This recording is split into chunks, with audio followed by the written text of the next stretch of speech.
ओम नमो भगवते वासुदेवाय। ओम नमो भगवते वासुदेवाय। नारायणं नमस्कृत्यं नरं चैव नरोत्तमं देवीं सरस्वतीं व्यासं ततो जयमुदीरये। नष्टप्रायेषु अभद्रेषु नित्यं भागवत सेवया भगवती उत्तम श्लोके भक्तिर्भवति नैष्ठिकीम्। कृष्णाय वासुदेवाय देवकी नंदनाय च नंदगोपः कुमाराय गोविंदाय नमो नमः। हरे कृष्ण। सर्वांचं स्वागत आहे आजच्या या साप्ताहिक सत्संग कार्यक्रमासाठी। आणि तसं आज आमंत्रण तर नव्हतं मला, मीच स्वतःहून आज सर्व भक्तांना भेटण्याची किंवा नवीन घरकुलला येण्याची इच्छा व्यक्त केली। कारण बरेच दिवस झाले, गेला जो तिथं कार्यक्रम झाला त्यानंतर इथं येण्याची संधी किंवा तशी वेळ आली नाही। मंदिरात तर आपण भेटत होतो, पण या ठिकाणी येण्याची संधी प्राप्त झाली नाही। आणि बुधवार आहे म्हणून पहिला विचारलं की येऊ शकतो का, नंतर मला कळालं की आज अमावस्या सुद्धा आहे आणि उद्या उगादी किंवा पाडवा असल्यामुळे तयारी, सर्व भक्तांची व्यस्तता, घरी कार्यक्रमाची तयारी। मग पुन्हा कन्फर्म करून विचारलं किंवा कार्यक्रम होऊ शकतो की नाही। मग प्रभूजी म्हटले नाही, सर्वांना विचारले आणि सर्वजण येणार आहेत। तर सर्वांना गुढीपाडवा किंवा उगादीच्या नवीन वर्षाच्या शुभेच्छा। आपण आत्ताच श्रीरंग मॅथला जाऊन आले ना, 120 भक्त, अगदी मोठी संख्या, 120 भक्तांच्या सोबत आपण श्रीरंगम, कुंभकोणम आणि कुठं दोन्ही कुंभकोणम आणि श्रीरंगम। तर ही यात्रा सुद्धा आपली झाली, दक्षिण भारत यात्रा। सोलापूर वासियांचं सौभाग्य आहे की आपण अशा ठिकाणी आहोत, बरोबर मध्यभागी आहोत आणि चारी बाजूला आपले धाम आहेत। पंढरपूर आहे, पुण्याजवळ गेलं तर देहू आहे, आणि दक्षिण भारताची जी द्रविड देश किंवा दक्षिण भारताची भक्ती किंवा भक्तीचा जो संबंध आपल्यावरती अगदी प्रभावित आहे। आणि भलेही आपण दक्षिण भारतामध्ये नसलो तरी दक्षिण भारतात असल्याप्रमाणेच आहे।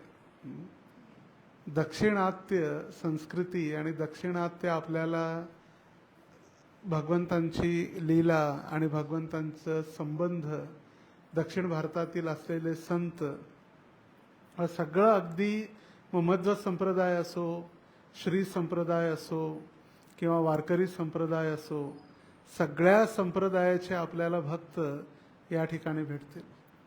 आणि त्यामुळे सगळी संस्कृती फक्त महाराष्ट्राचीच सीमित नसून कन्नड संस्कृती असो, कर्नाटकाची किंवा आंध्राची संस्कृती असो किंवा तमिळनाडूची संस्कृती असो, सगळ्या संस्कृती सोलापूरमध्ये आपण पाहू शकतो। आणि त्या सगळ्यांचं मिश्रण किंवा सगळ्यांचं एकत्रीकरण आपल्यावरती, आपल्या भक्तीसाठी कशा पद्धतीनं पूरक आहे याची आपल्याला कधी कधी आठवण होत असेल। आता तसं पाहता श्री संप्रदाय आणि गौडीय संप्रदाय अगदी दूर दूरपर्यंत, कारण आपण राधा कृष्णांचे विशेष करून अनुयायी किंवा राधाकृष्णांची भक्ती करण्यासाठी गौडीय संप्रदाय प्रसिद्ध आहे. आणि गौड देश म्हणजे बंगाल. ज्या ठिकाणी गंगा नदी वाहते त्याला म्हटलेलं आहे गौड देश. आणि ज्या ठिकाणी गंगा नदी वाहत नाही तो आहे राढ देश, जिथं नित्यानंद प्रभूंचा अवतार झाला. एक चक्रधाम ज्या ठिकाणी नित्यानंद प्रभू अवतरित झाले, राढ देश त्याला म्हटलं जातं. पण अपभ्रंश होता होता होता राढ देशचं राधा देश झालं. गौड देश म्हणजे ज्या ठिकाणी गंगा वाहते, राढ देश म्हणजे ज्या ठिकाणी गंगा वाहत नाही. एक चक्रधाम जे राढ देशाचा भाग. जसं महाराष्ट्रामध्ये देखील आपण ज्या ठिकाणी आहोत ते आहे पश्चिम महाराष्ट्र. नंतर हळूहळू लातूर, बीड, हा औरंगाबाद हा जो भाग आहे तो आहे मराठवाडा. त्याच्या पुढं जळगाव, धुळे तो जो भाग आहे त्याला म्हटलं जातं खानदेश. त्याच्या पुढं नागपूर, अमरावती तो विदर्भ पट्टा. या ठिकाणी मुंबई, रत्नागिरी हा जो भाग आहे ठाणे तो कोकण. तर 5 भागामध्ये महाराष्ट्र सुद्धा विभाजित झालेला आहे. कोकण, मराठवाडा, खानदेश, पश्चिम महाराष्ट्र आणि विदर्भ, इतका हा मोठा महाराष्ट्र. तर गुरु महाराज म्हणत होते महाराष्ट्रात जी एक पदयात्रा आहे ती पदयात्रा कमी पडते लवकर प्रचार करण्यासाठी. त्यामुळे पश्चिम महाराष्ट्र आणि या भागात मराठवाड्यात एक आणि विदर्भात दुसरी पदयात्रा. तर 2 पदयात्रा फक्त महाराष्ट्रातच लागणार आहेत. तर जेव्हा आपण अशा ठिकाणी राहतो ज्यावेळी वेगवेगळ्या संस्कृतीचा भाग, वेगवेगळे उत्सव, वेगवेगळे सण, त्या सणासोबत त्या वेगवेगळ्या भगवंतांच्या लीला. अगं किष्किंधा किती जवळ आहे आपल्यापासून. जसं उद्या जो गुढीपाडव्याचा दिवस आम्ही आजच सकाळी चर्चा करत होतो. गुढीपाडव्याचा एक महत्त्वपूर्ण अंग ज्या दिवशी चैत्र प्रतिपदेच्या दिवशी बालीचा वध करून प्रभू रामचंद्रांनी अधर्माचा नाश केला आणि सुग्रीवाला पुन्हा राजा बनवलं. किष्किंधा ते पाडव्याच्या दिवशी झालं, तोही आपल्यासाठी. त्याच्यानंतर मध्व संप्रदाय, राघवेंद्र स्वामींचा मठ जो कावेरी नदीच्या काठावरती मंत्रालय. आता हे मंत्रालय मुंबईचं नाही, हे मंत्रालय रायचूर आणि आधोनीच्या मध्ये जे आहे. कृष्णा नदी पार करण्या अगोदर एका तटावरती कर्नाटक आणि कृष्णा नदी पार केल्या केल्या आंध्र प्रदेश चालू होतं आणि त्या ठिकाणी मंत्रालय, राघवेंद्र स्वामींची समाधी. पूज्याय राघवेंद्राय सत्यधर्मरताय च भजताम कल्पवृक्षाय नमताम कामधेनवे. तर त्यांच्या समाधीवरती जे मूल विग्रह जे आहेत प्रभू रामचंद्रांचे, ते मूल विग्रह प्रभू रामचंद्रांनी वायुदेवाला, वायुदेवानी भीमांना, भीमानी मध्वाचार्यांना आणि मध्वाचार्यांनी राघवेंद्र स्वामींना दिलेले ते छोटे विग्रह त्यांचे समाधीवरती आहेत, मूल विग्रह. आणि इतकं प्रसिद्ध आपण अशा ठिकाणी चारी बाजूने, इकडं मग तुळजापूर, पंढरपूर, किती धाम, प्रत्येक धामांच्या मधोमध आपण आहे. आणि मग कुणाला भूत पिशाच लागले तर गाणगापूर पण आहे. रोजने आठवण करून दिली, भूत प्रेत पिशाच. तर आपला जो संबंध इतका घनिष्ठ आणि विशेष करून द्रविड देश म्हणजे दाक्षिणात्य संस्कृती. या दाक्षिणात्य संस्कृतीमध्ये आजही भगवंतांची भक्ती अजूनही टिकून ठेवलेली आहे. कारण छत्रपती शिवाजी महाराजांनी मोगलांचं जे आक्रमण झालं ते महाराष्ट्राच्या खाली सहजासहजी त्यांना जाण्यास अनुमती दिली नाही. ज्या रांगा आहेत सह्याद्रीच्या रांगा, त्या सह्याद्रीच्या रांगामध्ये शिवाजी महाराज आणि त्यांचे सुपुत्र छत्रपती संभाजी महाराज आणि जितकेही मराठी सैनिक जे झाले त्या सर्वांनी मोगल साम्राज्य किंवा मोगलचा प्रभाव दक्षिण भारतात तेवढा त्यांनी आक्रमण होण्यास परवानगी दिली नाही. उत्तर भारतामध्ये जितकी मंदिर आहेत ती सगळी तोडलेली आहेत मोगलांनी. मग आपण राधा मदन मोहनांचं मंदिर बघा किंवा राधा गोविंदजींचं मंदिर ज्यावेळी औरंगजेब आपल्या छतावरती किंवा दरबारातून किंवा आपल्या घराच्या टेरेसवरून बघायचा, त्यावेळी त्याला गोविंदजी मंदिरामधला प्रकाश दिसायचा किंवा राधा मदन मोहनांचा कळस दिसायचा, म्हणून त्यांनी तोडून टाकलं. इतकं द्वेष पूर्णपणे. पण तेच ते दक्षिण भारतात करू शकले नाही. उत्तर भारतात जितकी मंदिर आहेत ती पूर्णपणे अर्ध तुटलेली, विग्रह तुटलेले, तोडकळीस आलेलं. आपण हस्तिनापूर बघा किंवा वेगवेगळी जितकी मोठमोठी मंदिर आहेत. आपण म्हणतो भगवान श्रीकृष्णाने मथुरेत जन्म घेतला, पण ज्या ठिकाणी ज्या कारागृहामध्ये देवकीनं भगवंतांना जन्म दिला तो आपल्या मंदिरात नाही आहे, तो मस्जिदीमध्ये आहे. ती जी मस्जिद आहे बाजूला, तो खरोखर जी शिला किंवा जे स्थान मस्जिदमध्ये आहे. असं कित्येक ठिकाणी मग ती ज्ञानवापीची मस्जिद असो किंवा कोणतंही शिवजींचं स्थान असो. पण छत्रपती शिवाजी महाराजांची आपल्यावरती असलेली कृपा, त्यामुळे त्यांनी दक्षिण भारतामध्ये इतकं प्रभावशाली झालं नाही आणि म्हणून धर्म आणि संस्कृती टिकून राहिली. आणि त्यातल्या त्यात श्री संप्रदायाविषयी तर काय सांगावं. श्री संप्रदाय, मध्व संप्रदाय, त्यांनी आपले सिद्धांत, भक्तीचा प्रचार आणि शुद्ध भक्ती ही टिकवून ठेवली. आणि विशेष करून भगवंतांची आराधना किंवा भगवंतांची विग्रह आराधना. आपण कुंभकोणममध्ये किती भगवंतांचं दर्शन केलं, किती विग्रहांचं? 5 विग्रह आपण पाहिले कुंभकोणममध्ये. तर ते 5 विग्रह किती मोठमोठे होते पाहिले. आणि सगळे विग्रह एका शालिग्राम शिलेमध्ये बनलेले आहेत. एका शालिग्राम शिलेमध्ये इतके मोठे मोठे विग्रह. आणि त्या वैदिक पद्धतीमध्ये कशा पद्धतीनं शालिग्राम गंडकीमध्ये प्राप्त होतात नेपाळला, तिथून ते दक्षिण भारतात आले कसे. त्यावेळी फ्लाईट किंवा विमान किंवा ट्रेन तर असं नव्हतं. तर कशा पद्धतीनं आणले असतील. इतकी टेक्निक नव्हती किंवा इतके इंजिनिअरिंग आर्किटेक्ट नव्हते, तरी सुद्धा भगवंतांचे विग्रह तयार झाले. आपण जे प्रार्थना म्हणतो दररोज, ओम अपवित्रो पवित्रो वा सर्वावस्थां गतोपि वा यस्मरेत पुंडरीकाक्ष सभाय अभ्यंतर शुचिही. पुंडरीक अक्ष, भगवंतांचं दर्शन केलं तर हा जो श्लोक तयार झाला तो तिथंच तयार झालेला आहे. यस्मरेत पुंडरीकाक्ष. पुंडरीक म्हणजे कमळ आणि अक्ष म्हणजे डोळे. ज्यांचे नेत्र कमळाप्रमाणे सुंदर आहेत, अशा भगवंतांचं स्मरण मात्र केल्यानं आपण आतूनही आणि बाहेरूनही पवित्र होऊ शकतो. मग रंगनाथांचं दर्शन. आता हे रंगनाथ भगवंत हे साक्षात प्रभू रामचंद्रांचे विग्रह आहेत. प्रभू रामचंद्रांनी त्यांची सेवा केलेली आहे. दशरथ महाराजांना ब्रह्मदेवांनी दिलेले ते विग्रह आहेत. आणि इक्ष्वाकू कुटुंबामध्ये ते परंपरेनुसार त्यांची प्रभू रामचंद्रांच्या घराण्यामध्ये सेवा. जसं फॅमिली डॉक्टर असतं ना सगळ्यांचा, घरात काही झालं की एक डॉक्टर फिक्स आहे.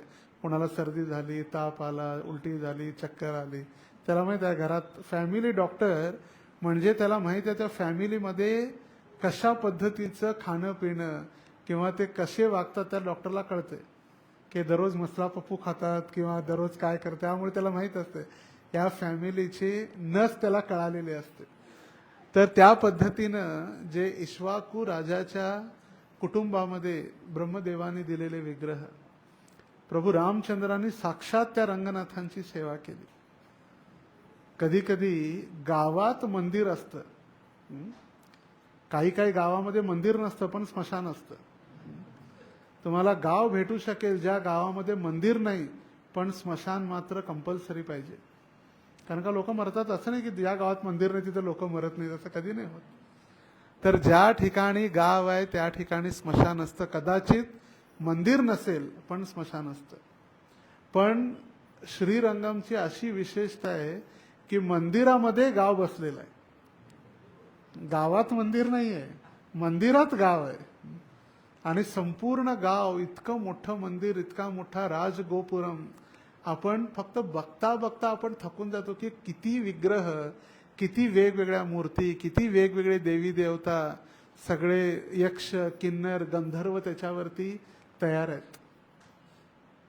ते आपण बघू शकून फक्त बघता बघता थकून जातो. तर त्यांनी तयार कसे केले असतील. आणि त्यावेळी कोणीही इंजिनियर आर्किटेक्ट आपल्याजवळ नव्हते असं नाही.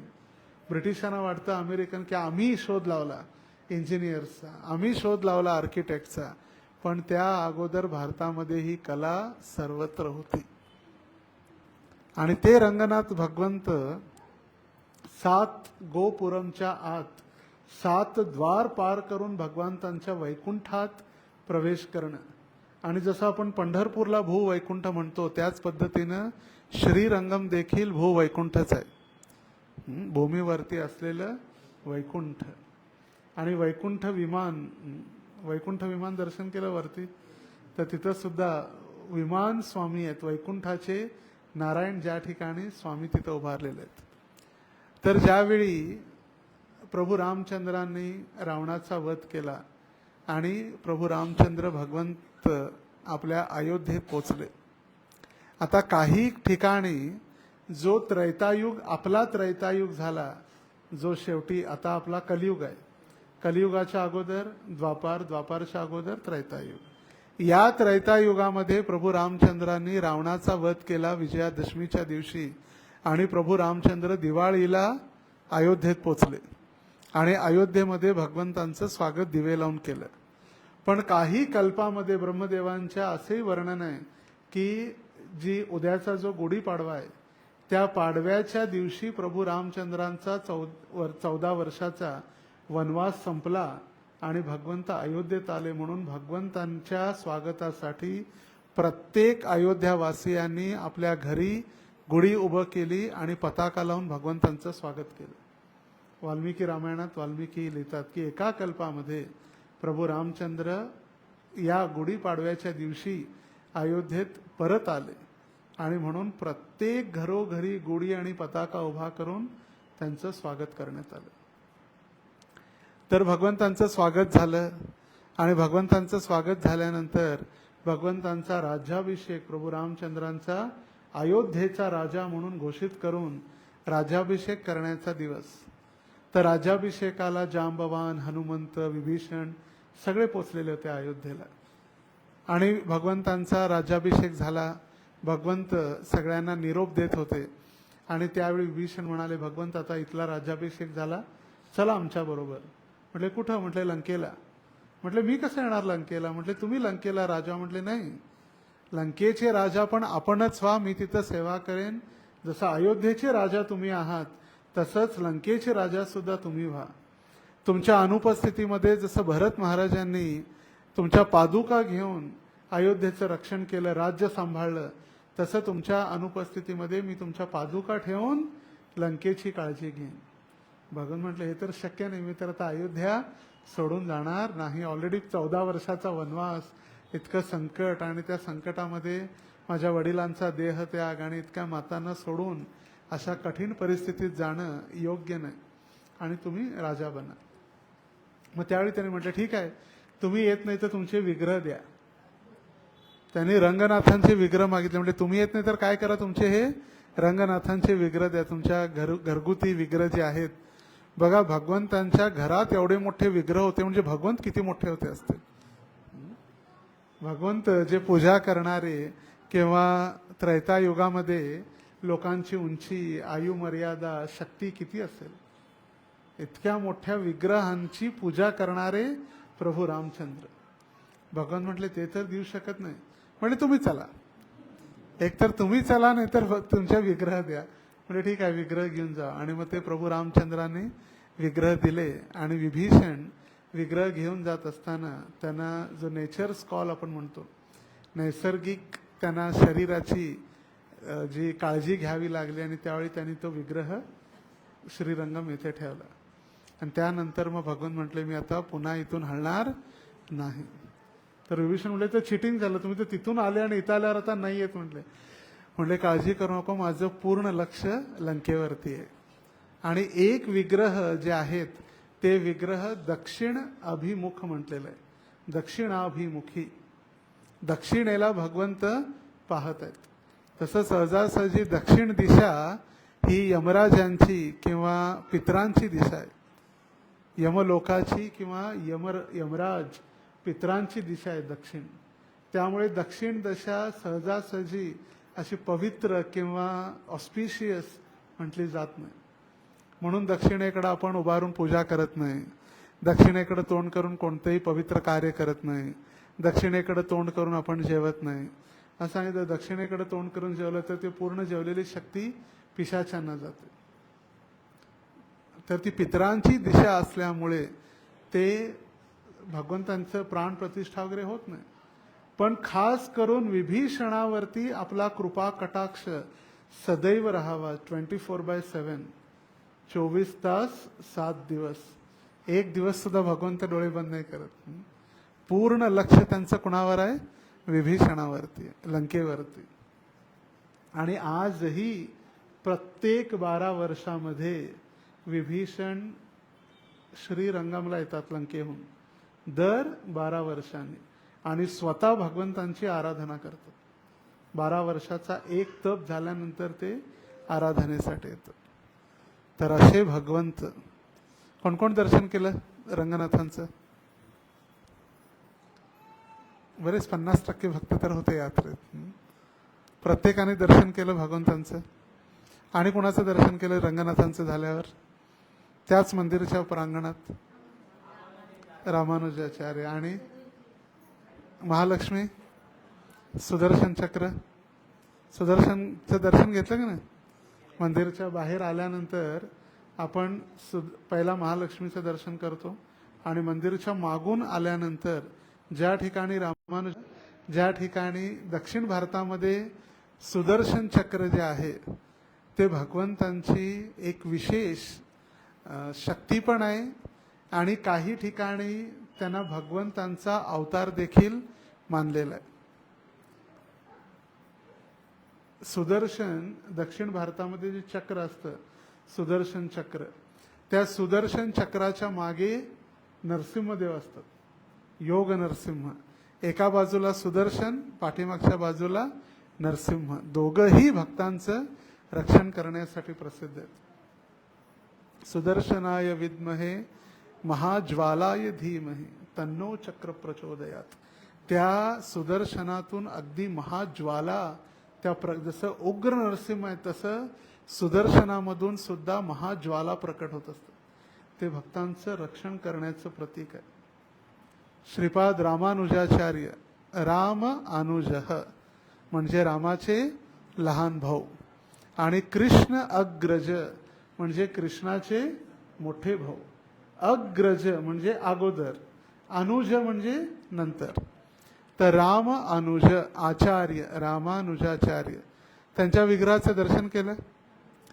त्यांना 1017 मध्ये ते आविर्भूत झाले, म्हणजे त्यांचा जन्म झाला. आणि 1017 नंतर आज बघा किती वर्ष झाली? 2017, 18, 19, 20, 21, 22, 23, 24, 25, 26 म्हणजे किती? 9. आणि 1009 वर्ष झाली. किती? 1009. आणि ते विग्रह आजही, त्यांचं ते दिव्य देह आहे, मूर्ती नाही आहे. त्यांची मूर्ती तयार केली की ठेवली नाही. तो देह 1009 वर्षापूर्वीचा. सायन्स सुद्धा किंवा विज्ञान सुद्धा पागल होईल. म्हटलं एवढे वर्ष कसं का असू शकतं एक देह? आपण जेव्हा देह जमिनीमध्ये समाधी देतो, 1-2 महिन्यामध्ये सगळे किडे आणि सगळं पूर्णपणे नष्ट होतं. इथं 1009 वर्ष झाली. आणि आजही रामानुजाचार्य अगदी योग ज्या साधनेमध्ये ते ध्यानस्थ बसलेले आहेत. चंदन आणि कर्पूराचा लेपन त्यांना केलेलं आहे. आणि आजही ते आपली प्रार्थना स्वीकारण्यासाठी ते उपस्थित आहेत. भगवंत आणि भगवंतांचे शुद्ध भक्त कधीही आपल्यापासून दूर जात नाहीत. फक्त आपली भावना पाहिजे. जसं प्रभुपाद म्हणाले, there is no difference between me and my picture. माझ्यामध्ये आणि माझ्या चित्रामध्ये काहीही अंतर नाही. काही लोकांना वाटतं चित्र वेगळं आहे, चित्र ठीक आहे. प्रभुपाद मूर्तीमध्ये आहेत, फोटोमध्ये नाही. भगवंत विग्रहामध्ये आहेत, फोटोमध्ये नाहीत. पण भगवंत वेगवेगळ्या रूपात जेव्हा प्रकट होतात, त्यापैकी जे मुख्य 8 जे प्रकार आहेत, सगळ्यात पहिला भगवंत विग्रह बनतात. जे वेगवेगळे विग्रहांचे प्रकार जे आहेत, पाषाण म्हणजे दगड, दगडामध्ये भगवंत आपण अवतरित होतात. दुसरं वाळू किंवा रेती, वाळू जे आहे वाळूमध्ये भगवंत तयार होतात. तिसरं माती, त्याच्यानंतर धातू, त्याच्यानंतर पेंटिंग, त्याच्यानंतर लाकूड आणि मनोमय, असे 8 प्रकारे भगवंत अवतार घेतात. आता प्रभू रामचंद्रांनी ज्या शिवलिंगाचं स्थापना केली रामेश्वरम, ते वाळूपासून बनलेलं आहे. खरं आजही आहे, वाळूपासून बनवलेलं रामलिंग. आपण म्हणतो रामेश्वर, लोक काय म्हणतात रामाचे ईश्वर आहेत. नाही, पण रामेश्वर म्हणजे राम ईश्वर, ज्या ईश्वराचे, जेव्हा राम ज्यांचे ईश्वर आहेत, राम ज्यांचे ईश्वर आहेत ते रामेश्वर. आता भगवंतांना बघा, त्यांना पूजा करायची आवश्यकता नव्हती, पण भगवंत आपल्या भक्तांचं प्रसिद्धी, आपल्या भक्तांचा मान, आपल्या भक्तांचा गुणगौरव वाढवण्यासाठी असं कार्य करतं. प्रत्येक वेळी आपल्या भक्तांचं पूजन व्हावं म्हणून. आता भगवंतांना समुद्र लांघण्यासाठी त्या समुद्र देवतेला प्रकट करायची काय गरज होती? भगवंत एक असं डोळे बंद केल्याचे लगेच पोचले असते. त्या माकडांची काय गरज होती? आता हे माकड कोणी सर्वसाधारण माकडं नाही आहेत, हे सर्व देवी देवता आहेत. त्या देवी देवतांनी भगवंतांना प्रार्थना केली क्षीरसागराच्या तटावरती जाऊन की भगवंता, आम्हाला तुमच्या लीलेमध्ये भाग घेण्याची संधी द्या. भगवान म्हटले, दरवेळी तुम्ही चांगलं रूप घेऊन येता, यावेळी विशेष रूप घ्यायचं आहे. म्हटले चालेल, आम्ही घेतो. म्हटले माकड बनून यायचं आहे. कुणाला जर म्हटलं तू माकड आहे, राग येते लगेच, मी कसा माकड आहे. आता साक्षात देवी देवता सगळे त्या वानर सेनेच्या रूपात भगवंतांच्या सेवेसाठी आले. जांबवान, हनुमान, सुग्रीव सगळे. आणि म्हणून भगवंत हे एक आपल्याला शिकवत आहेत की फक्त मनुष्यच भगवंतांची भक्ती करू शकत नाही, तर प्रत्येक वेगवेगळे पशु देखील भगवंतांच्या सेवा करू शकतात. आपल्याला विष्णुलोक प्रभूंचं नाव ऐकलं असेल आपण बऱ्याच भक्तांनी, जुने जे भक्त आहेत. विष्णुलोक प्रभू बेळगावचे एक वरिष्ठ भक्त होते. त्यांनी देहत्याग केला काही काळापूर्वी. ते पुस्तकं लिहायचे, ग्रंथ, विनय गोडसे. तर त्यांनी हरे कृष्ण आंदोलन, आपण जे वैष्णवगीत वापरतो ते, गीता महात्म्य आणि एकादशी महात्म्य, सगळ्यांचे प्रवचन ते एकत्रित करून पुस्तकं लिहायचे. तर त्यांनी एक पुस्तक लिहिलेलं, कृष्ण भक्त पशु. कृष्ण भक्त दास नाही, कृष्ण भक्त पशु. तर कसे आपल्या आचार्यांनी आणि भगवंतांच्या सेवेमध्ये वेगवेगळे पशूंनी देखील भगवंतांची सेवा केलेली आहे. आणि मला एक आठवत आहे त्या पुस्तकाचं चित्र, गोगल गाय म्हणजे शेंबूड किडा असतो ना, तो शेंबूड किडा किंवा गोगल गाय सुद्धा भगवंतांची भक्त होती. त्याच्यावरती सुद्धा कथा आहे त्या पुस्तकामध्ये. मग आपले चैतन्य महाप्रभूंच्या यात्रा पार्टी किंवा यात्रेचे ॲडव्हान्स पार्टीचे इन्चार्ज कोण होते? शिवानंद सेन. त्यांचं एक कुत्र पण होतं. ते कुत्र असो किंवा प्रभुपादांच्या चरणी आलेलं एक मांजर, प्रभुपादांच्या चरणात येत होतं. प्रभू सगळे शिष्य म्हणले जाऊ दे, आहे हाकला, याला हाकला. प्रभुपाद म्हणले राहू दे, आणि प्रभुपादांनी त्याच्या डोक्यावरती आपला चरण ठेवले आणि ते गेलं मांजर. त्याच्यानंतर कधीच दिसलं नाही. प्रभुपाद म्हणले त्याचा उद्धार झाला. तर त्यामुळे फक्त मनुष्यच नाही, प्रत्येक जीव, जंतू, प्राणी सुद्धा भगवंतांची भक्ती करू शकतात. जसं प्रत्येक वेगवेगळ्या अवतारामध्ये भगवंतांनी जितकेही अवतार घेतलेले आहेत, त्याच्यातला सगळ्यात पहिला अवतार मत्स्य अवतार. मीन शरीरा जय जगदीश हरे. मीन शरीर, आपण दशावतार स्तोत्र जे म्हणतो, त्या दशावतारामध्ये सगळ्यात पहिलं जे अवतार आहे मीन शरीर, भगवंतांनी मत्स्यावतार घेतला. आणि त्या मत्स्यावतार आहे किंवा ब्राह्मण रूपामध्ये परशुराम म्हणून आले, पशुच्या रूपामध्ये भगवंत वराह म्हणून आले. डुक्कर कधी असं तुच्छ वाटते, पण भगवंतांनी तोही अवतार घेतला. तर जो बघा मनुष्य रूपामध्ये प्रभू रामचंद्र कृष्ण म्हणून आले, ब्राह्मणाच्या रूपामध्ये परशुराम म्हणून आले, मीन जलचर रूपामध्ये आले, पशूंमध्ये वराह म्हणून आले, नरसिंह म्हणून आले. भगवंतांनी दाखवलंय की मी प्रत्येकाचा स्वामी आहे. आणि जो मीन अवतार भगवंतांनी घेतला, तो मीन अवतार देखील गुढीपाडव्याच्या दिवशी घेतलेला होता.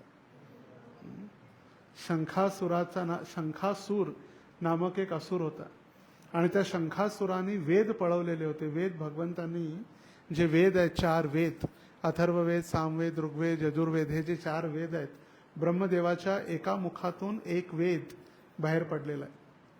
तर त्या वेदांची चोरी करून तो समुद्राच्या तळाशी लपून बसलेला होता आणि मत्स्यावतार धारण करून भगवंतांनी त्याचा वध करावा अशी त्याची इच्छा होती. आणि भगवंत त्याचा वध करण्यासाठी गेले आणि त्यावेळी त्यांनी सांगितलं, भगवंता तुम्हीच माझा वध करावा, यासाठीच मी वेद चोरी केलेले आहेत, तुम्ही मला मारावं म्हणून. पण तुम्ही मारा, मला काहीच हरकत नाही, माझी एक इच्छा आहे. म्हटले काय? बोले मेरी अंतिम इच्छा. बोले क्या इच्छा आहे मागो? विचारलं ना, काय तुला मरायच्या अगोदर काय इच्छा आहे सांग. तर भगवंतांना त्यांनी इच्छा म्हटली, माझी एक इच्छा आहे. म्हटले काय? म्हटली एक इच्छा आहे, माझं जे कलेवर, माझं जे शरीर आहे, ते शरीर कलेवर तुम्ही सदैव तुमच्या डाव्या हातामध्ये धारण करावं. शंख, शंखासूर म्हणजे शंख आहे, पांचजन्य शंख भगवंतांच्या हातात. त्यांनी वरदान मागितलं, सदैव तुमच्या जवळ ठेवून घ्या. आणि दुसरं वरदान, कधीही तुमचा अभिषेक होईल तेव्हा मला स्पर्श केल्याशिवाय तुमचा अभिषेक होणार नाही, याची सेवा करण्याचे मला वरदान द्या. तर त्या शंखासुराला वरदान देण्यासाठी भगवंतांनी ज्यावेळी तथास्तु म्हटले, तर तो शंखासूर भगवंतांच्या डाव्या हातात आहे. पांचजन्य ऋषिकेश देवदत्त धनंजय. पांचजन्य शंख आणि जो शंखासूर, जो अभिषेकसाठी आपण वापरतो ना दररोज भगवंतांचा, त्या शंखासुराचा वध करण्यासाठी भगवान जे प्रकट झाले, तेही बली उद्याची जी प्रतिपदा आहे, चैत्र प्रतिपदा, त्या दिवशी. असे कित्येक 9 कारणं आपण आज चर्चा केली सकाळी वेगवेगळी. शालिवाहन शके, जो शालिवाहन नामक राजा होता पैठणजवळ, राजकुमार, अगदी तरुण मुलगा, आणि त्याच्याजवळ कला होती, तो मातीपासून बनलेले सैनिक तयार करायचा. मातीपासून घोडे, हत्ती, सैनिक मातीपासून. आणि पैठण जे आहे ना, औरंगाबाद आणि बीडच्या मधोमध आहे पैठण, तर तिथं तो राहत होता. आणि शक नामक जो राजा होता ना, त्यांनी युद्ध पुकारलं शालिवाहनच्या अगेन्स्ट. आणि त्यावेळी आपल्या राज्यावरती आलेलं संकट पाहून त्यावेळी शालिवाहननी गोदावरीचं पवित्र गंगाजल जे आहे ते शिंपडलं आणि सगळे मातीने जे तयार केलेले होते ते सगळे जिवंत झाले, हत्ती, घोडे इत्यादी. आणि त्यांनी युद्ध करून शक नामक राजाचा वध केला किंवा त्याला हरवलं. आणि त्याच्या स्मरणार्थ शालिवाहन शके म्हणून संवत्सर चालू झालं. शाळेत ऐकलंय शालिवाहन शके शब्द? एक आहे नवीन इसवी सन जे आपण वापरतो, इसवी सन 2026, येशू ख्रिस्त मसीहा जन्म घेतल्यानंतर. आणि शालिवाहन शक, शक एक राजा आणि शालिवाहन. तर असे कित्येक पवित्र उद्या घटना घडलेल्या आहेत. आणि त्यापैकी एक मग 3.5 मुहूर्त खरेदी करण्यासाठी, सोनं, चांदी, नवीन वस्तू, गाड्या, घोडा खरेदी करण्यासाठी 3.5 मुहूर्त. आता हे 3.5 म्हणजे एक सगळ्यात पवित्र उद्याचा गुढीपाडवा, दुसरा विजयादशमीचा दसरा, तिसरा बलिप्रतिपदा म्हणजे दिवाळीचा पाडवा, आणि अक्षय तृतीया अर्धा, असे 3.5 मुहूर्त आहेत. तर त्या दिवशी कोणतंही पंचांग बघावं लागत नाही. कोणत्याही घरी पवित्र कार्य, वास्तुशांती इत्यादी आपण सगळे पवित्र आणि मांगलिक कार्य, आपण मंगलमय कार्य करू शकतो. तर उद्याच्या दिवशी पंचांग तयार केलं जातं पूर्ण वर्षाचं. आणि उद्या पंचांग वाचून देवी सरस्वतीची पूजा केली जाते. सरस्वती देवीची प्रार्थना करून वर्षभराचं पंचांग उद्या सगळे ब्राह्मण वाचतात. दाते पंचांग सोलापूरचंच आहे. सोलापूरमधून प्रसिद्ध झालं संपूर्ण जगामध्ये. कारण सोलापूरवाल्यांना माहित नाही की दाते पंचांग सोलापूरचं आहे. तर ते पंचांगमध्ये संपूर्ण वर्षभराचा ज्या ज्या घडामोडी आहेत त्याचं पूर्ण वर्णन केलेलं असतं. ग्रहण, पावसाची वेळ, पावसाचे नक्षत्र, उन्हाळा, हिवाळा, थंडी, पाऊस, हे सगळं पूर्णपणे त्याचं सूर्यग्रहण, चंद्रग्रहण त्याचं वर्णन. तर ते कधी कधी काय होईल त्याचं पूर्ण उद्या पूजन करून ते वाचलं जातं. बा 50 रुपयामध्ये वर्षभरात काय होते ते कळते. करोडो रुपये देऊन अमेरिका, नासा कंपनीमध्ये जाऊन चेक करायची आवश्यकता पडत नाही. आपल्या शास्त्रांमध्ये भूगोल, भृगु ऋषी, अत्री इत्यादी सर्वांनी सगळं ज्ञान आपल्याला शास्त्रामध्ये दिलेलं आहे. तर आपलं सौभाग्य आहे की अशा भक्तीमध्ये आपण आलेलो आहोत. उद्या सगळेजण गुढी उद्या उभं करतील. आजच गुढी हालत होते अशा रस्त्यावरून येताना. गुढी म्हणजे त्या गुढी नाही, हे सगळे पिलेले रस्त्यावर. त्यामुळे वेळ व्हायचं कारण काय? जे गुढीत उद्या उत्सव साजरे करणारे रस्त्यावरती असे पडलेले, त्यांना वाचत वाचत यावं लागलं. रस्त्यातच पडलेले आहेत. काय कुणाला संस्कार, संस्कृती काहीच माहित नाही. उद्या सकाळी उठणार, आंघोळ करणार, एकदम शुद्धतेने पूजा करणार आणि पुन्हा दारू पिणार, मांसाहार करणार, पडणार.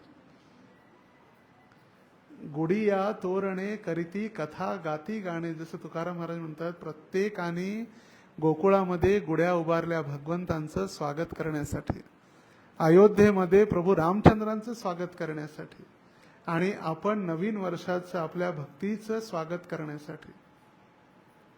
जे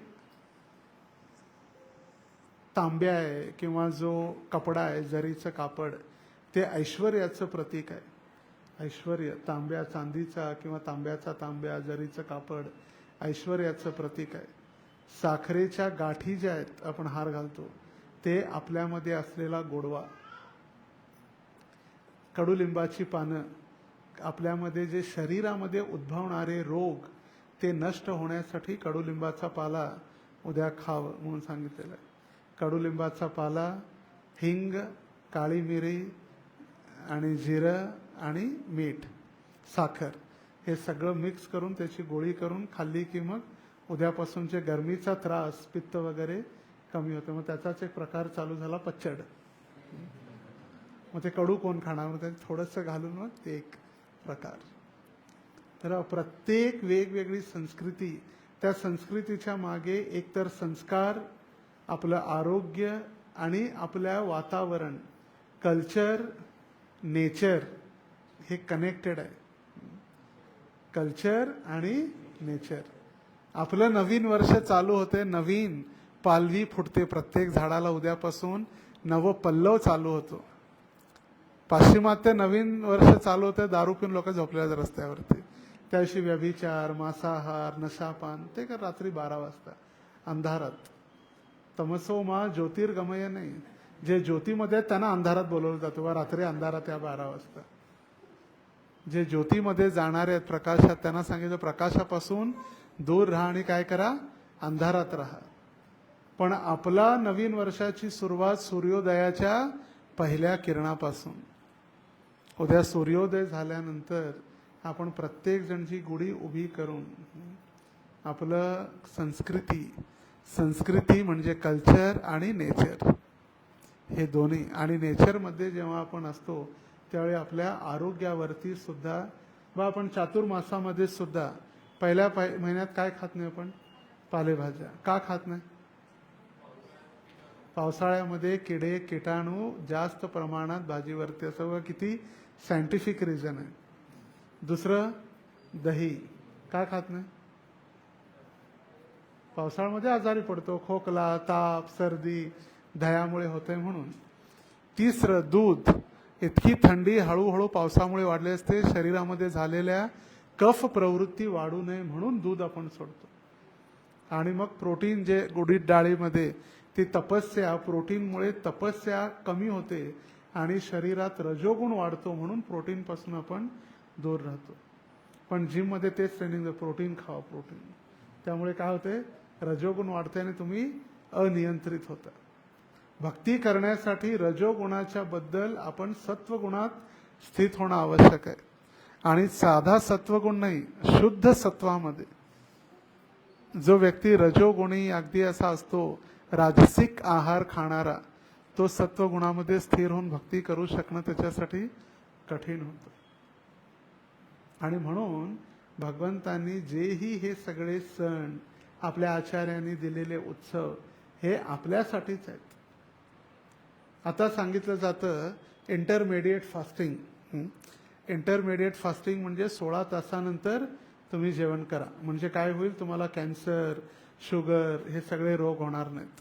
आपल्या वैदिक सभ्यतेमध्ये सकाळी 9 संध्याकाळी 5 प्रसाद सांगितलेला आहे. संध्याकाळी 5 नंतर सकाळी 9 मोजा, 16 तास होतात. इंटरमिडिएट फास्टिंग आत्ता डॉक्टरांनी शोध लावला, तो अगोदरच होता. कोणताही पक्षी आणि कोणताही प्राणी सूर्यग्रहण झाल्यानंतर जेवण करत नाही. फक्त मनुष्य प्राणी जेवतो. मग रात्री 10 असो आणि 11 असो म्हणून आजारी पडतो. कधी आपण ऐकलंय पक्ष्यांचं हॉस्पिटल? आजकाल कुत्र्यांचं हॉस्पिटल उघडलंय, ते पण जे महान असे एकदम डॉक्टर आहेत पैसे कमवण्यासाठी. पण प्राण्यांचं कधी हॉस्पिटल नसतं. प्राणी बघा, सूर्यास्त झाला आपापल्या घरी आणि शांत, आणि सूर्योदय व्हायच्या अगोदर जसं सूर्याची प्रकाश आभा पडते, सगळे सेवेला चालू. ते सगळे आपल्यासारखे सूर्यवंशी नाही आहेत. आपण सूर्य डोकार आल्यानंतर उठतो 8, 9, 10. आणि कधी जर म्हटलं मग एवढ्या लवकर, लोक मला एवढ्या लवकर महाराज कैसे उठते आप लोग, इतनी जल्दी? तर लोकांना वाटते की नाही, तेच आहे. तर जितकेही आपल्याला हे दिलेले उत्सव आहेत किंवा दिलेले ही कार्य आहेत, सगळी आपल्या ह्याच्यासाठी आहेत. जसं एकादशी, वैदिक पद्धतीमध्ये एकादशी निर्जल होती. एकादशी म्हणजे निर्जल. खरं आपण ती निर्जल करू शकत नाही म्हणून म्हटले सजल करा, फक्त पाणी पिऊन. ते पण होत नाही, सफल करा. नाहीतर मग अनुकल्प एकादशीचा प्रसाद घ्या. तसं सनातन गोस्वामींच्या हरिभक्ती विलास अनुसार आपण नियम पालन करूच शकत नाही. हे खायचं नाही, ते नाही, हे नाही, ते नाही. आपण उपवासच, फक्त निर्जल उपवासच आहे त्याच्यासाठी. तर आता जे डॉक्टर सांगतात कॅन्सर सेल्स मारण्यासाठी शरीरातील 15 दिवसातून 1 दिवस उपवास, ज्या दिवशी त्याला खायला भेटत नाही, शरीरामध्ये जे कॅन्सर सेल्स आहेत त्याला जर भोजन भेटत नाही तर मग ते ऑटोमॅटिक गळून पडतात. आणि म्हणून एकादशीचा उपवास तो 15 दिवसातून निर्जल उपवास होता. पण आपली एकादशी दुप्पट खाशी असते. मग त्या दिवशी एकादशीचा डोसा, एकादशीचा पास्ता, एकादशीची भाकरी, मग एकादशीचे इतके आयटम आहेत की मग ते कॅन्सर सेल कसे मारणार? उलट ते आनंद होत असेल, एकादशीला जास्त हे बाबा खातात. तर इतकं पूर्ण जे आपल्या आचार्यांनी आपल्याला दिलेलं आहे, अगदी शास्त्रोक्त. का इतकी शरीराची काळजी? भक्तांना कधी प्रश्न असतो, काय शरीराची काळजी काय घ्यायची आहे? 1 दिवस तर मरायचंच आहे. पण शरीरम खलु साधनम, हे शरीर साधना करण्यासाठी प्राप्त झालेलं एक साधन आहे. एक यंत्रणा किंवा एक वस्तू किंवा एक साधन आहे, ज्यामुळे आपण साधना करू शकतो, भगवंतांची सेवा करू शकतो. कधी कधी भक्तांमध्ये एक भ्रम असतो, अरे एवढे संन्यासी, प्रभुपादांचे शिष्य, एवढे आचार्य, थोडं काय झालं तर डॉक्टरकडे का जातात? काय गरज आहे डॉक्टरांकडे जायची? भगवंतांवर विश्वास नाही का? सर्व धर्मान परित्यज्य मामेकम शरणम ब्रज. त्यांना वाटतं की अजूनही मी जास्तीत जास्त भगवंतांची सेवा करावी, अजून भगवंतांसाठी वेळ द्यावा, यासाठी शरीराची काळजी घेतली जाते. गुरु महाराज ब्रह्मचार्याने एकदा सांगत होते की जे ब्रह्मचारी 18 तास सेवा करतात त्यांना 6 तास झोपण्याचा अधिकार आहे. जर 18 तास सेवा जर करत असाल तर 6 तास झोपण्याचा अधिकार आहे. आणि जर आपण सेवा करत नसू तर मग ते झोपणं सुद्धा पाप आहे. आणि जर आपण खरोखर सेवा करत असेल आणि जर 6 तास झोपत असेल, ती झोपणं सुद्धा मग सेवा आहे. कारण का जे यंत्र मशीन गरम झाल्यानंतर, जसं कधी कधी मंदिरात बघा मोठ्या कार्यक्रमाला साऊंड सिस्टीम लावली जाते आणि ती गरम होऊन पंखा लावतात त्याच्या बाजूला, ते थंड होत राहून. तसं जी दिवसभर सेवा करून जे यंत्र गरम झालेलं आहे, शरीर रूपी यंत्र, त्याला विश्रांती देण्यासाठी मग 6 तास झोपणं देखील ती सेवा आहे. कारण का भगवंतांनी सांगितलं भगवद्गीतेत, हे काय यंत्र रूढानी मायया, एक यंत्र आहे शरीर, त्याची लिमिटेशन्स आहेत. आणि म्हणून चाणक्य पंडित म्हणतात की अति सर्वत्र वर्जयेत, अति आपण प्रत्येक ठिकाणी वर्ज करणं आवश्यक आहे. अति तेथे माती. मग आधी उपवास, मी म्हटलं मी आता 8 दिवस काहीच खाणं, निर्जल उपवास, चक्कर येऊन पडला पुन्हा दवाखान्यात. अति खाणं, अति उपवास करणं, अति तपस्या करणं. आणि म्हणून भगवंतांनी भगवद्गीतेत स्पष्ट केलं, युक्त आहार विहारस्य युक्त कर्मस्य चेष्टसु युक्त स्वप्नावबोधस्य योगो भवति दुःख. सगळ्या गोष्टी युक्त असणं, जितकं आवश्यक आहे तितकं भोजन करणं, जितकी आवश्यक आहे तितकी विश्रांती घेणं, शरीरासाठी, आपल्यासाठी नाही. आपल्याला वाटतं 10 तास झोपलं तरी कमीच आहे. मी अशा भक्तांना भेटले, ते दिवसातून 12 वेळा खात होते, 16 तास झोपत होते. किती? 12 वेळा खात होते आणि 16 तास झोपत होते. तरी पण त्यांना वाटायचं आम्ही थकत होतो. मनुष्य कमी खाल्ल्यानं मरत नाही, जास्त खाल्ल्यानं मरतो. तर त्यामुळे युक्त जे भगवंतांनी सांगितलं त्याचंच एक हा आपला गुढीपाडव्याचा एक उत्सव आहे. नवीन वर्षाची सुरुवात नवीन उत्साहाने भगवंतांच्या सेवेमध्ये. गेल्या वर्षी ज्या ज्या आपण सेवेमध्ये मागे राहिलो, साधनेमध्ये मागे राहिलो, जर आपण 16 माळा जप करत नव्हतो तर कमीत कमी 16 माळा जप करण्याची तयारी नवीन वर्षात. 16 करत होतो तर 1, 2 किंवा 4 माळा वाढवून कमीत कमी 20 करत होतो तर 25. आपण अध्ययन करत नव्हतो तर कमीत कमी भगवद्गीता किंवा भागवताचं 1 पान वाचण्याची सेवा. आपल्याकडे वेळ नाही असं नाही, वेळ भरपूर आहे, पण सगळ्यात जास्त वेळ आपला ह्याच्यात जातो, पुढं सरकवण्यामध्ये. वेळ आपण ढकलत असतो, निघून जाऊ दे वेळ, 1 सेकंद 2 3. आपण भगवंताने आपल्याला जो दिलेला काळ आहे तो आपण काळ वेस्ट करतोय. त्याचे पैसे उडवतात ना लग्नात वगैरे, नको आहेत आम्हाला तो अभिमान. तसंच आपण वेळ सुद्धा घालवत चाललेलो आहे. आपण ती वेळ आपल्याकडं, म्हणून जपमाळ आपण अशी आत ओढतो. आत ओढतो की बाहेर? म्हणी आपण आत ओढतो, 1 2 3 आपल्याकडं भगवंतानं बोलवतो आणि मोबाईलमध्ये आपण बाहेर घालवतो. तर ती वेळ आपण स्वतःसाठी वाचवणं. असं नाही की मोबाईल चुकीचा आहे, वापरणे काळाची गरज आहे, यंत्रणा आवश्यक आहे या समाजामध्ये राहण्यासाठी. त्याची काळाची गरज आपण म्हणतो, ती आवश्यकता आहे, पण त्याच्या आघारी जाऊन आपण त्याच्यावरती निर्भर राहून चालत नाही. आपण त्याच्यावरती पूर्णपणे सरेंडर होऊन चालत नाही. आवश्यकता आहे तितका वापरणं गरजेचं आहे. जसं उदाहरण दिलं जातं चाकूचं. चाकू जर एका डॉक्टरांच्या हातात भेटला तर ऑपरेशनच्या दरम्यान तो एका पेशंटला नवीन जीवनदान देऊ शकतो. आणि तोच चाकू जर एका डकैती किंवा चोराच्या हातात गेला तर एकाचं जीवन संपवू शकतो. मग चाकूचा काय दोष आहे? चाकूचा काहीच दोष नाही. पाणी तेरा रंग कैसा जिसमें मिलाय वैसा. पाणी तर शुद्ध आहे, पण जसा आपण त्याच्यात रंग टाकणार तसा तर रंग. म्हणून आपण त्याच्या आहारी जाऊन, जसं घरी पाळीव कुत्र्यांना, जे प्राणी असतात कुत्रे मांजरं, त्यांना गळ्यात चेन घालून बांधलेलं असतं, तशी अशी नवयुवा पिढीची अवस्था झाली की चार्जिंग बोर्डला चार्जिंग लावलं की तिथंच दिवसभर पडून असतं. मग त्यांनाही त्या मोबाईलच्या नादाला, कुत्र्याला जसा बेल्ट घालून बांधलं जातं तसं त्यांनी स्वतःला बांधून घेतलेलं आहे. कालच मी बघत होतो पंढरपूरमध्ये सीताराणी माताजींचा प्रथम वर्ष श्राद्धाचा कार्यक्रम होता. एक भक्त इतके फोनवर बोलत होते, इतके बोलत होते, इतका बोलत होते, त्यांचं चार्जिंग संपत आलं म्हणून त्यांनी ऑफिसमध्ये मोबाईल चार्जिंग लावून तिथं बोलत उभारलं. खरं कार्यक्रमामध्ये किंवा त्या अनुष्ठानामध्ये त्याने भाग घेतला. तर इतकं आपण आहारी जाता कामा नये. वेळ काळ परिस्थिती, जसं भीष्मदेव म्हणाले, देश काल विभागवित. समय, काल और परिस्थिती, टाइम, प्लेस अँड सर्कमस्टन्स, प्रत्येक वेळी आपल्या वेळेनुसार, काळा